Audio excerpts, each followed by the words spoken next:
As the threat from China gets more real, Taiwanese are facing an existential challenge. Today, we talk to the co-founder of one of Taiwan's largest civilian defense organizations. We discuss the outsized role cognitive or information warfare plays for Beijing in Taiwan. Hello and welcome to Taiwan Talks. I'm Yin Khvat. Here's what's coming up. In an exclusive interview, Kuma Academy's co-founder Puma Shen tells me the extent of China's influence and interference operations in Taiwan. Puma is also the chairperson of Doublethink Lab, which specializes in disinformation, an associate professor at National Taipei University and the vice president of Taiwan Association for Human Rights. Then, we speak to a colonel in the Swiss army to find out why the Swiss say they don't have an army, they are the army. Georg Häsler is also a reporter for the Neue Zürcher Zeitung. He was formerly an Artillery Division 10 deputy commander in the Swiss army. But first, Taiwanese have lived under the threat of China for more than 70 years. In recent years, more and more are turning to civilian defense. We get rare access to Kuma Academy. It teaches modern warfare, first aid and how to survive in a war situation. This report by Ken Ning, Chris Ma and Wu Mingzong. A Chinese balloon flying high in American skies. A physical symbol of Beijing's threat to national security. A threat no longer unseen, no longer distant, no longer in the future. 中国是负责任的国家，一贯严格遵守国际法，已同有关各方进行通报并妥善处理，不会对任何国家造成任何威胁。各方也都对此表示理解。 As the US party deals with China's violation of its sovereign airspace, Taiwan continues to deal with a sovereign threat of its own, with Communist China claiming democratic Taiwan as part of its territory. 祖国完全统一的历史任务一定要实现，也一定能够实现。 That was in October 2021. In November 2022, Xi Jinping ordered the Chinese military to have the capability to take Taiwan by 2027. I would not underestimate for a moment, nor do any of my colleagues here at CIA underestimate his ambition to control Taiwan. In other words, to unify Beijing and Taiwan on the PRC's term. If China were to take Taiwan on PRC terms, this would be a violation of international law, breaking rules long set by the international community. The CCP does not have the right to say, look, this is a purely internal matter. Everyone agrees that Taiwan's part of China, so we're just, doing, and there's no controversy whatsoever. That's not true. That's not supported. That's just essentially propaganda at this point. Behind the propaganda, the threat is growing. Since former US House Speaker Nancy Pelosi's visit in August 2022, China has effectively altered the status quo in the Taiwan Strait, with military exercises and daily intrusions into Taiwan's air defense zone and across the median line. These aggressions are pushing Taiwanese to take things into their own hands, like at this civilian defense camp. It's Saturday, and an even balance of men and women are learning how to deal with catastrophic injuries, as well as disinformation and modern warfare. These are the lucky ones. Thousands more remain on the waiting list. 其实光是能够申请上这个课程，我就觉得非常开心。 Kuma Academy is named after the Japanese for bear, the black bear being one of Taiwan's national symbols. Semiconductor magnate Robert Cao has donated $33 million in a bid to train up to 3 million Taiwanese in 3 years. He, like many Taiwanese, have been roused by the incredible bravery of Ukrainians 8,000 kilometers away. Like Russia in Ukraine, China rejects Taiwan's right to exist. Unless they want to become Chinese, Taiwanese face an existential threat. But to exist, you must first survive. 我是2个小孩的妈妈，我的动机当然是保护他们。 Co-founder Puma Shen, who's a professor in criminology, teaches participants the biggest propaganda they face during war. 有一件事情你一定要注意，在战争的时候叫你投降的一定是假消息。And when a Washington think tank wargamed an invasion by China, it concluded that 4 conditions would be necessary for Taiwan to resist attack. Topping the list was this. First, Taiwan must resist. If Taiwan capitulates immediately upon invasion, like Denmark or Thailand did in World War II, then there's nothing that the U.S. can do in order to reverse that capitulation. And how about the consequences of that capitulation? I don't think enough people actually spent the effort to paint a picture of, for example, what a post-invasion Taiwan would look like, even under the best of circumstances. Mass concentration camps, mass executions. Some may dismiss this as fear-mongering, but look closely at atrocities in Xinjiang, Tibet, and Ukraine. Preparing a country for war is no easy task, but the message from today is, if you can protect yourself, you can protect the people around you. And if you don't believe China's propaganda about surrendering, you stand a chance of winning. And if China were to attack, would you fight? Will Taiwan fight? 会，绝对会。就是毕竟我就住在这边嘛，我哪里都不能去。对。And will Taiwan win? 我不知道，但至少我们不能输。Chris Ma, Ken Ning, U Minzong, and Yin Khvat for Taiwan Plus. Earlier, I had an exclusive sit-down with a co-founder of Kuma Academy. Puma Shen is also chairperson of Doublethink Lab, which researches China's influence operations. Authoritarian Beijing claims democratic Taiwan as its territory and wants to take the self-ruled nation by force if necessary. This makes propaganda campaigns a key weapon for China. Let's take a look. And so cognitive warfare, information warfare is important for China as it tries to, reach its goal of unification, to sort of influence hearts and minds. The new digital technologies that you've mentioned, and social media. Can you tell us a bit about that? We collaborate with platforms like Facebook, like YouTube. So we actually signed a contract with Facebook saying, and so we can report some detailed cases saying that we found this piece of disinformation coming from China, and there are, like, for example, 700 fake accounts has been circulating all this disinformation, and we have to prove that. So we can write detailed reports to the platform and saying that this should be taken down. Did Facebook take down the accounts? They not only take down all these accounts, sometimes because China are really good at spreading all this we call content from articles. They just have like more than 200 websites that spread all this kind of disinformation. So what Facebook did is that to block the URL, to block the link actually from these websites. And then they will change the name or they change the URL and spread more disinformation afterwards. And our task is to Spotify, like which website has been transformed and reported that to Facebook. I think it's in 2019, 2020, because China just realized it's useless to spread all this content from articles because Facebook's are blocking them. So what they did is that they used the AI voice to read the articles that are on all these websites, transform that into YouTube video, and then share the YouTube video links on Facebook. And Facebook told me that there's nothing they can do because they can never block the URL from YouTube. So that's why the battlefield right now transformed from Facebook to YouTube. And now we're working with YouTube on all this. Can we go back a bit and talk about the Chinese language, Mandarin? This seems like it's both enabled CCP information warfare, but it's also enabled Taiwanese, isn't it, to, as you said, analyze? That's a downside because we're speaking pretty much the same language. So that's why it's so easy for us to consume the knowledge from China.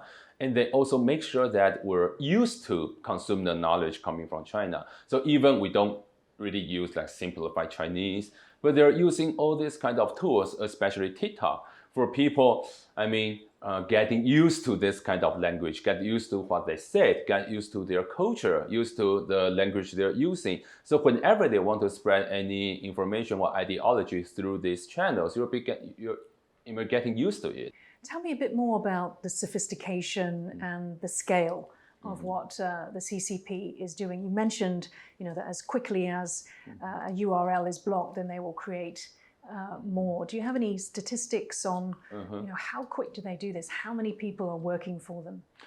Because there are like so many departments getting involved, so I believe there are like millions of them doing this kind of job. For example, the hackers, there are more than 100,000 hackers. They are working for the government. They established only 8 YouTube videos that try to criticize our national-made vaccine and also criticize our government, saying that they are not doing well, and also spread a conspiracy saying that our government intentionally let everyone get COVID because they can do some tests on us, that kind of conspiracy. So they have only operated for 3 months, but get 30 million view counts here in Taiwan. So as I mentioned, if they can get 30 million view counts from 8 channels, and Google already removed like 10,000 of them, you could see the scale, like how the volume of disinformation they could create it. And for example, the Communist Youth of League, there are like more than 80 millions of them. So just imagine each one of them just post one message here in Taiwan. We couldn't see correct information because the disinformation could be everywhere. Yeah. So how does a country like Taiwan fight back? I mean, there are like so many ways. So I mean, the best strategy right now is still like you need to collaborate. Like even some people hate social media platforms, saying that they are creating all these echo chambers, but there are the channels right now. You just cannot remove all these channels. So what we did is that you need to report all this kind of stuff to the social media platform. But on the other hand, you should talk to international community or other governments, saying that what's the threat coming from China, and people should be aware of it. If people do not care about this information, do not care about the threat from China, like even you're disclosing all this, even you work with a social media platform, there's no way you can stop that. And then China knows that you're working with a social media platform. So there are so many ways they could fight back also. So one of the very, very prominent way to do that is even you block all these YouTube videos, they can just find someone locally here in your country who wants to be the YouTuber, who wants to be the live streamer. And if they're spreading all these pro-China or anti-US messages, they just pay you. And through the donation, when you're doing all this live stream. And there's no way you could stop that because it's free speech. How many of these local YouTubers, influencers, do you estimate are in Taiwan working for the CCP? How many of them? Yeah. Some of them are like very famous, so they try to reach some famous YouTubers and ask them to do something only in a certain period of time, because they don't want them to do some pro-China, to deliver all these pro-China or anti-US messages all the time. You can only do it for like a month or 2 months, so people won't speculate on you. But more in most scenarios, they approach the company instead of individual YouTubers. So as I know, there are like 3 companies has been approached a lot by United Front Work System and asking them, because they are live streaming platforms companies. So they sign lots of people who are doing live streaming on their platform, and they're providing the script and providing the knowledge to all these live streamers, saying this is something that you should talk about when you do the live stream. So kind of like a distribution system really is going on, isn't it? Do they care about the threat from China? I don't think they care, because it's just business, and some of the live streaming platform also have their business there in China. I think that's the reason why. A quick example here is that I think our last presidential election was in 2020. So when you look into the data in 2019, the top 10 YouTubers that received donations here in Taiwan, 7 of them actually spread pro-China messages. And the top one only got like 70,000 followers. It's not that many, but still she got the most donation through YouTube. I think that's how they could be influenced. How much money are we talking about? It's usually like $1 billion to $2 million at that time, in 2019, but right now there's like more and more. And because we're only calculating the money coming from YouTube, but when they are doing all this live streaming, they're also asking, providing the QR code for you to scan, and then you can donate the money. When I scan it, it's Alipay and WeChat Pay. And it's so strange because people do not use Alipay and WeChat Pay here in Taiwan. And why are you doing all this live streaming here in Taiwan, but provide the payment system in China? Which means that they know that the money is from China. But still, for us, it's still free speech. Because Taiwan is a democratic country. Right. We'll probably get onto that a bit later too. You mentioned TikTok. there's also Line, which is a very popular messaging app in Taiwan.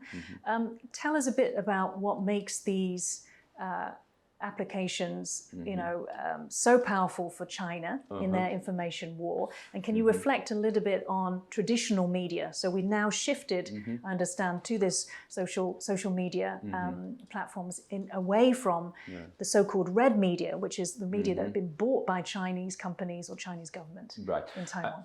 I think before 2000, China focused a lot on traditional media. They approached lots of like reporters, journalists, like people who own the media, try to influence them previously.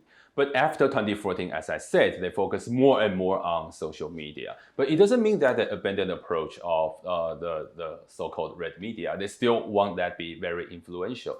But the things like TikTok, I think for younger generation, it's middle school or elementary school students are using TikTok right now. It's not senior high or university. When I doing survey right now at the college level, less than 10% of them are using TikTok. But I think it's still very terrifying because if the younger generation, they will grow up eventually if they're using TikTok, which means that they are consuming all this knowledge coming from China.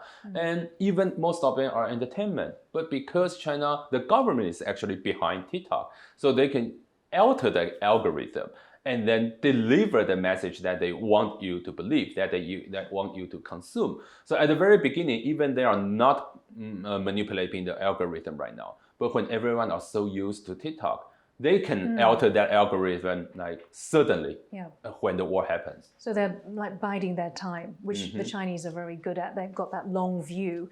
I mean, you mentioned elementary school kids, so we're talking about 7-year-olds to 11-year-olds, and if we think about, say, step back and have a look at some of the CCP goals, the 2049 is this modernization, this national rejuvenation.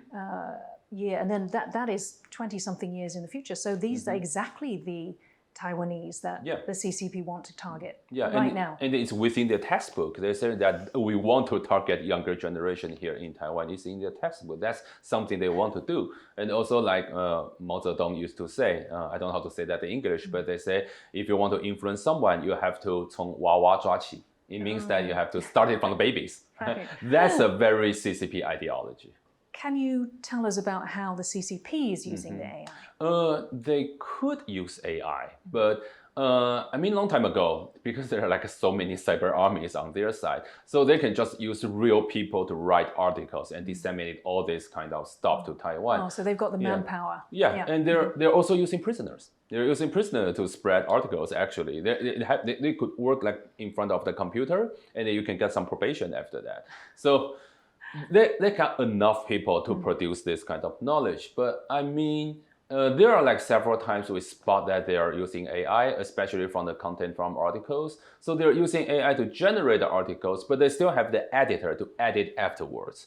But once they harness all this AI technology, I think that will be very easy for them to just use AI to spread all this disinformation. And as I said, the YouTube video I just mentioned, where they try to transform the articles into the YouTube videos. Actually, they're using AI. And I believe there was a report like just a few days ago saying that how they use AI reporters actually on YouTube and using like a very big microphone to cover their faces. We actually spot like only 2 years ago.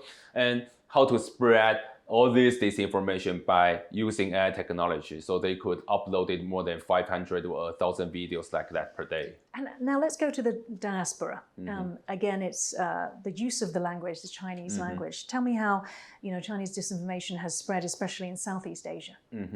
I mean, Chinese diaspora is one of the weapons, utilized by CCP. But we won't blame Chinese diaspora. So when you see China wants to influence certain countries, they always do something through the Chinese diaspora and using the newspaper that they got over there and using them to reach politicians or even pay some bribes over there. It's always about Chinese diaspora. But for me, Chinese diaspora, even they are weaponized, I treat them more as victims because sometimes they cannot just escape from that. Especially when you look at the Chinese ambassadors all around the world, they're not only utilized Chinese diaspora, sometimes they are they're threatening them to do something, or saying that if you do not collaborate it, maybe your family over there would get some treatment. You mentioned the 2020 presidential election. Of course, we're coming into the 2024 presidential election when the current President Tsai Ing-wen will have to step down after 2 terms.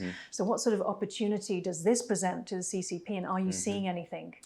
I think people always care about election because in a democratic countries, there might be a huge switch because of election. But I think China is very patient. So when they try to insert certain ideology here or try to influence someone, it doesn't need to go through election. So if they see certain chances over there during the election, they'll definitely utilize that. But if there's no chance, they will just be patient and just let you do the election. So for example, for the election last year, our local election in 2022, you could see that China tried to spread lots of disinformation talking about the crime rate here in Taiwan. We're talking about the TSMC, whether they are going to move to the US is going to buy out the companies, some rumors like that. They're spreading all these conspiracy theories for more than a year. Tell me about the link with TSMC. Yeah, I think because our government has been promoting TSMC for a while, so that's why they choose TSMC as a target and make sure that people believe TSMC is going to betray Taiwan. Is it because of the Silicon Shield? Yeah, the Silicon Shield. And then they're also spreading the conspiracy theory saying that it is the US want TSMC to betray Taiwan. So the US is the real enemy here. And I think it's pretty successful because when our newspaper pick up the topic saying that, hey, the TSMC, some of their industry is going to move to there in the US. And when people already has been consumed all these conspiracy theories for almost a year, and when they read this news on the newspaper, the first thought for them is that, hey, the US is going to do something against Taiwan. So that's interesting. So they actually sort of seeded this idea before. Is it before or is it at the same time as a year before? A year before. Yeah. Because of course the news reports that you're talking about are, you know, the expansion of TSMC building their fabs in the state of Arizona for in partnership, I guess, with the US. Tell me about, you know, how disinformation works best when it's, you know, alongside some elements of truth. So first, when we talk about information warfare, people always think about fake news, but it's more about conspiracy theories. So for Russia, for China, they always start with conspiracy theories. And they have to make sure that all these conspiracy theories has been believed by only a small group of people. If you spread the conspiracy theories all over Taiwan, it won't be successful because so many people have heard of the rumor and people would debunk that, would talk about it, and they would be neutralized. So you have to make sure you only spread to 5% to 10% of the citizens. And they firmly believe this is going to happen. And that would be the seed of the conspiracy theories. So for example, when they talk about the crime rate a year before, they try to spread all this disinformation saying that the crime rate here is so high. I mean, people suffer from that. And lots of people won't believe in that because the crime rate here in Taiwan is actually a little bit low here.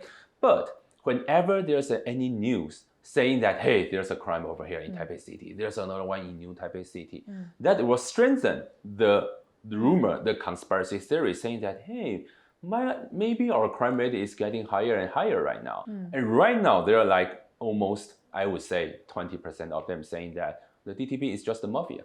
They're working with gangsters. That's why our crime rate is so high. And there's no way you could debunk that. And that's the real case of cognitive or information warfare, because the government couldn't just come out and say that, hey, the crime rate here in Taiwan is so low. If you actually say that, the newspaper or all the news, whenever there's any crime cases, they will report it and saying that, hey, you just say it's so low, why there's a case over here? And if even you try to do something to lower the crime rate, people won't feel it because the feel of this tension, the feel of whether the crime rate is high and low is actually from the media. I want to talk about sort of like distrust and fear and also humor, because this is something that Audrey Tang has said works. Right. What's your view on that? I believe that when we talk about fake news, I think humor really works. And then because if you're using humor, it means that people would spread the correct message because it's humor, right? So I think it's a very good strategy when it comes to fake news if you want to debunk that, because real news always like spread slower than the fake news. So if you're using humor and you can catch up and try to spread to neutralize the effect of all these fake news. But when it comes to conspiracy theories, it's much more difficult. Like I said, the crime rate. There's no way that you can use humor to talk about crime rate. And so, I mean, they're really good at it. I mean, China is really good at it. They're picking up the topic that for us really hard to debunk. And one of the biggest pieces of propaganda that you teach about is, you know, the CCP trying to get Taiwanese to surrender. Can you talk about some of the tactics that they use around that? Yeah, because they really want us to be afraid of them. And so that's why they have spreading so many rumors talking about how strong their enemy is. Actually, the PLA is pretty strong, but maybe not as they describe. The end goal for them is always want Taiwanese people to surrender. Because if we surrender, they don't have to do like other kinds of attacks. So sign the peace agreement to justify the invasion or asking us to surrender, that will be their end goal, their strategy. So we'll always talk about that during the class and make sure that people have the awareness, but not to surrender during the warfare. So when we talk about information warfare or cognitive warfare, we often say that it's to influence people's perceptions, the way they think. But actually, as you said, the end goal is to alter the way they act. In Taiwan, because they want to do the invasion.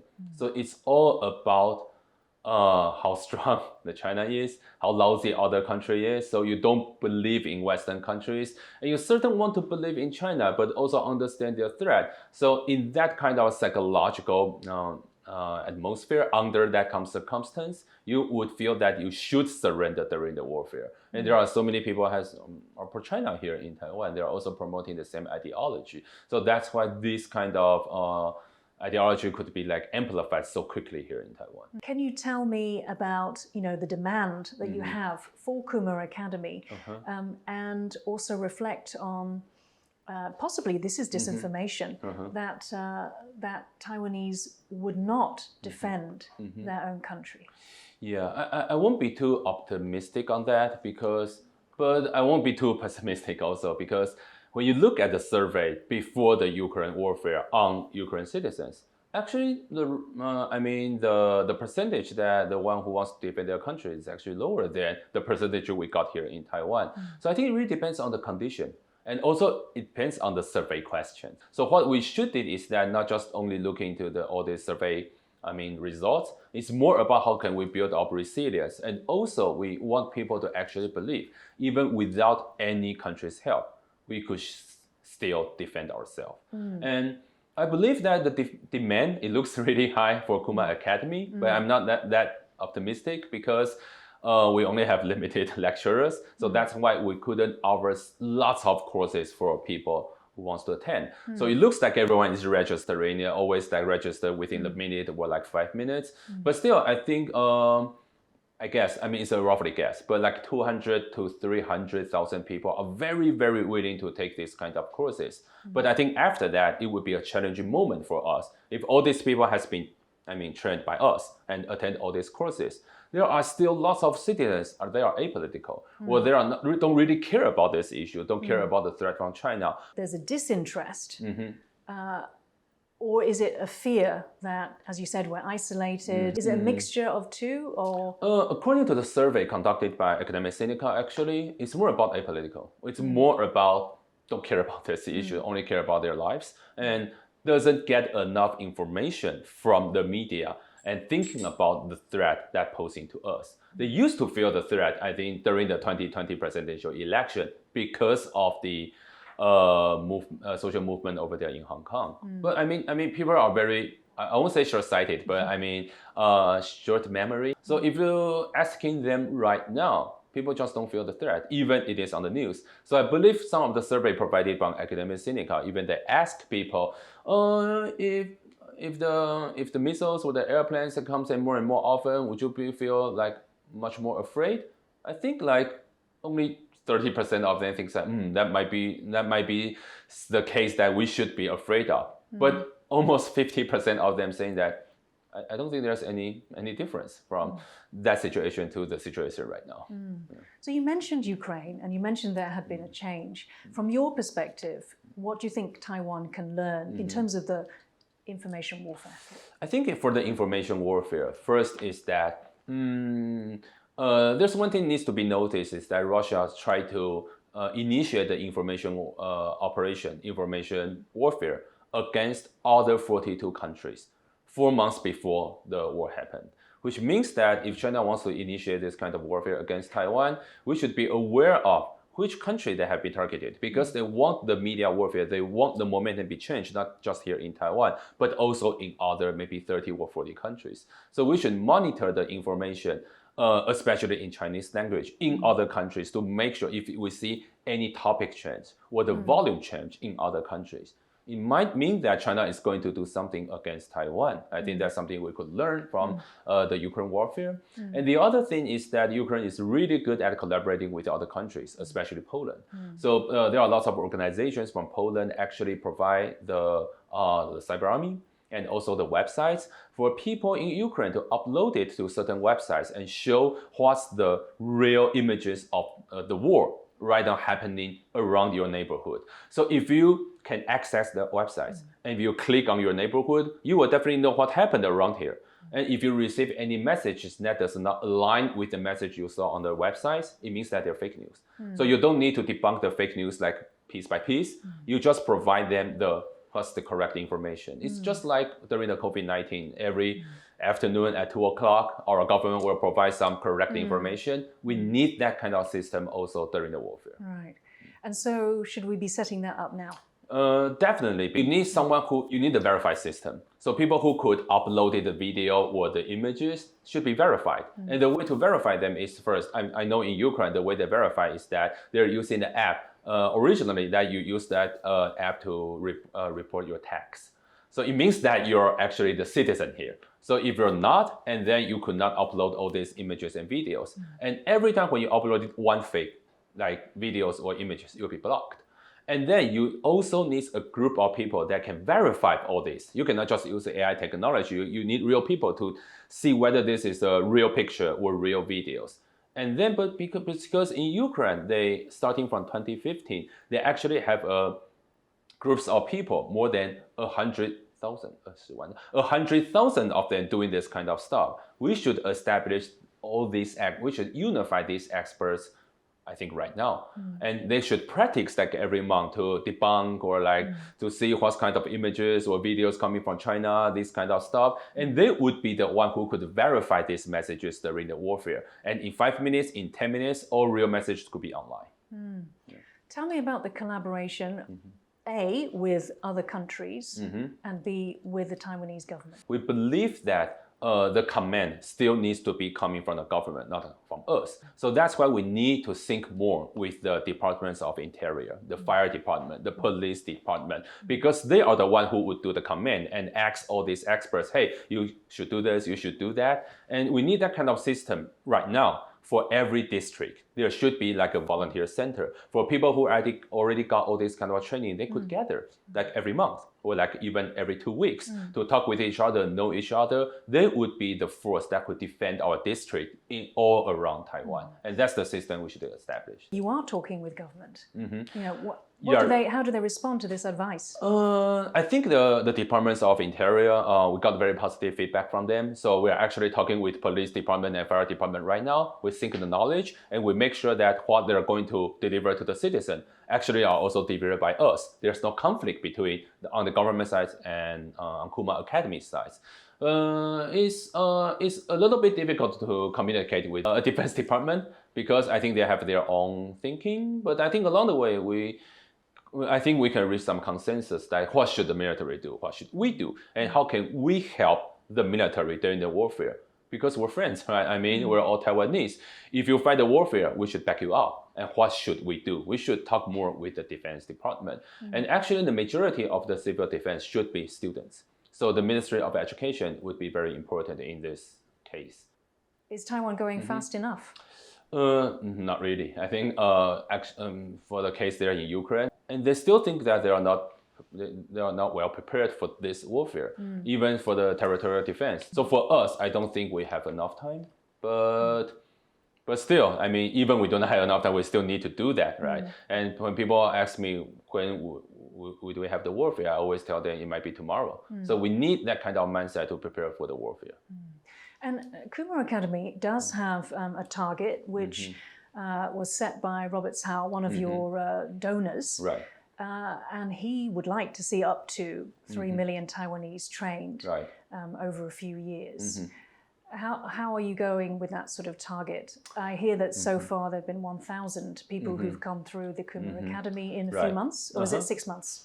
Because we have been established for such a long time, but we don't have enough money to do this kind of courses. So right now is the moment when we got all these resources coming from Robert, and that's why we could expand right now. So actually, the 3 million ideas were actually discussed like internally with us and with Robert, because I believe that we need. At the very beginning, I believe we need 9 million of them to do. To have all this kind of training. So 3 million won't be enough for us. And if you can train students, there are like 1.2 million of them actually from junior and senior high school. So, and there will be a majority of the civil defense, and also people who got retired, people who are working right now, people who won't be on the front line. They are all the core of the civil defense. So we're going to have our own booklet circulated among the citizens. We're going to have, we call it hybrid courses. So they would have online courses taught, and then when they learn all this knowledge online, they have to come to the physical place and do some practice, and then we can give them certificate. We talked about collaborations, how important they are internationally. Can you tell us about any collaborations that you've had with the US or Eastern European countries? I think we got lots of knowledge from the US side. There are the civil defense is actually also from the civil society. So we'll get some knowledge from them. Some experts already provide us the framework, how to train that, how many teachers you need, all this kind of knowledge. But we also need lots of experience coming from East Europe, because they have a very similar history as Taiwan. How do you think Taiwan will fare if China was to invade? I'm not sure if the war happens tomorrow. I'm not that optimistic, because there are so many people still wants to surrender, especially from a little bit from retired people or retired officials especially. They think that to surrender means to survive. Yeah, some of them believe that because once you surrender, you will survive, but that won't be the case. So what do you believe? I believe that because the last region that signed a peace agreement with China is Tibet. And so we just let the people know, just try to let the people know what's the situation right now in Tibet, what's the situation right now here in Hong Kong or in East Turkestan. Or in Xinjiang. Yeah, they won't keep their promise. So Kich Lau told me that, we need to do more in terms of telling people what might happen to them, even if they surrender. He talked about mass concentration camps. I think that's how CCP works. They always say that they will keep the island, but not the people. And that's the ideology they have injected within their army. So for them, there won't be any limit. They will just kill our citizens, just like White Terror era. And how do we tell Taiwanese this? There are lots of people who don't care about what's happening there in Hong Kong or in Xinjiang. And I think that is the moment that we should show more cases. So resilience is what is, helping the Ukrainians. Will resilience save Taiwanese? Definitely, because if you get more resilience, they will think about the cost. And if the cost is too high to invade Taiwan, they might stop it. So there are so many things that needs to be established, not just the resilience itself, but we also need to deliver this kind of resilience to the international community, but also to China. Then we speak to a colonel in the Swiss army to find out why the Swiss say they don't have an army, they are the army.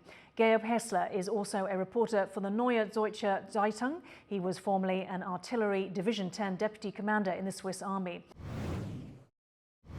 Given Switzerland's neutrality, why does it need an army, and why does it need mandatory service? You have to be able to self-defend your territory. That's part of the neutrality, and that's the reason why we have an army. We call it armed neutrality. So that's part of it, and that's also the reason why we have still a conscripted system to have enough people to serve in the army. But what sort of threats does Switzerland actually face? Since the Cold War, the threats came down a lot, of course, because there is the confrontation between the two blocks was since 1989 more or less over. Now we have a new situation with Ukraine. It's not a direct threat for Switzerland right now, but the hybrid warfare is, of course, a threat like for all the other European countries right now. Georg, you are an active conscript yourself in the Swiss Army. Can you tell us a bit about the Swiss Army? How large is it? What proportion are conscripts versus active service? In Swiss Army, there are serving around 120 to 140,000 men mostly and women. It's still mandatory only for men. The biggest part are conscripted, are people who are doing, we call it milice service. They are doing their civil job, and then for 4 weeks or 3 weeks, they go to the military service. There is an 18 weeks basic training, and then you go every year till you are around 30. You go to the military service every 4 weeks to the repetition. When you're a soldier, when you make a career as an officer, you can stay till 50 years old, like me. I'm a bit gray. I'm a colonel in Swiss Armed Forces when I wear the uniform, and when I don't wear the uniform, I'm a journalist. And that's the idea of our system, to use a bit the collective intelligence of the population. I understand that Switzerland says it doesn't have an army. It is an army. Can you tell us why the Swiss Army is so well regarded? It's nowadays a bit a myth. Switzerland was, especially during the Cold War, there were around 800,000 men under arms. We had maybe the biggest fleet of artillery tanks in Europe, more than France. We used the terrain very well. We were very well prepared. There were even discussions to have a Swiss atomic bomb, and because of the conscripted system, we called us Switzerland does not have an army. Switzerland is an army. But after the Cold War, it came down to this 120, 140,000 men. The army is still there, but the myth is stronger in a way than the reality, and it shows that the dissuasion via a good narrative is something very important to defend a country. I mean, we talked about, pure numbers, but could you tell us a little bit about the training? I assume that the training is top rate training of the army. We can still say that the training, from the technique to the tactics, is still state of the art, maybe better than in other armies. You see that when we have the comparison in some NATO classes, that we are not professionals. We do a professional job, and we see that we can measure ourselves with NATO officers. The basic training is very hard for the soldiers. Everybody has to go to the basic training, even the people who want to be officers. You start 7 o'clock in the morning. You work till 22:00 sharp, and most of the time then after you have good talks with your colleagues. We just decided to buy the F-35 to be state-of-the-art in the Air Force, which is very important. We have still Leopard 2 tanks, which is very demanded right now in Ukraine, but it's not the army like it used to be in the Cold War. And you talked about the 18 weeks of that training, compulsory training, and then the regular sort of update retraining for the population. Yes. That probably means that there is a huge, even though you've reduced the numbers of recent years, that there is a huge majority of the population who are militarily trained. Exactly, that's true, especially when you're outside of the cities.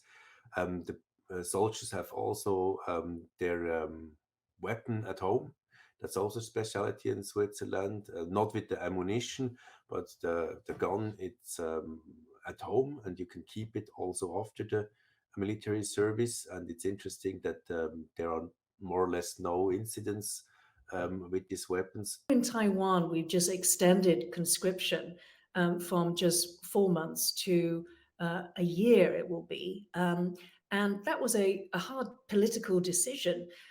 How does the Swiss population view, conscription and being part of the army? It must have a completely different mindset. It comes out of the tradition of Switzerland, and it's part also a bit of the identity. But it's there was a big change after 1989, after the Berlin Wall came down. It was before. It was usual that every man served in the army more or less. And nowadays we have a civil service. And a lot of people are not serving in the army, especially the people in the urban circles are not serving in the army. It's more or less, it's mandatory by the constitution, but if you don't want to go to the army, you don't have to go to the army. I'm also curious about how Switzerland has prepared its territory or protected its territory itself. I understand that there are, hundreds of bunkers across your country. In the First World War, around the First World War, they started more or less with these fortifications. In the Second World War, even more, because in the Second World War, the backup plan was to go back with the army in the Alps in a kind of a redouille. It was the term for it, and there were 3 big fortresses in the entrances of this Alpine redouille.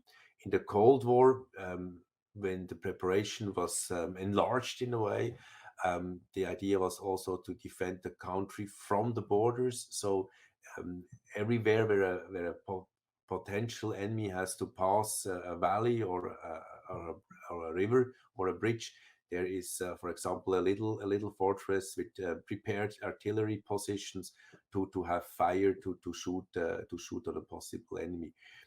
After the Cold War, Switzerland reduced these fortifications. Nowadays, they are still there, but they're not in use anymore. We are more or less depending on 3 mechanized brigades, and we have to rethink that. Maybe we were too fast after the Cold War with the reduction of the army, but that's a trend in the whole Western Europe. Absolutely. And what lessons do you think? What are the key lessons for Taiwan? I think Taiwan is well protected by the sea, of course, and I think it's important to use the terrain. I think also to use the population, because Taiwan, of course, has a very smart and democratic, educated population. And I think it's important to use the population to defend the country, that everybody can contribute something to the defense of the country, if it's with the arm, as a fighter, or as an officer with the brain. But I think this is also one of the big potentials of Taiwan as a democratic society.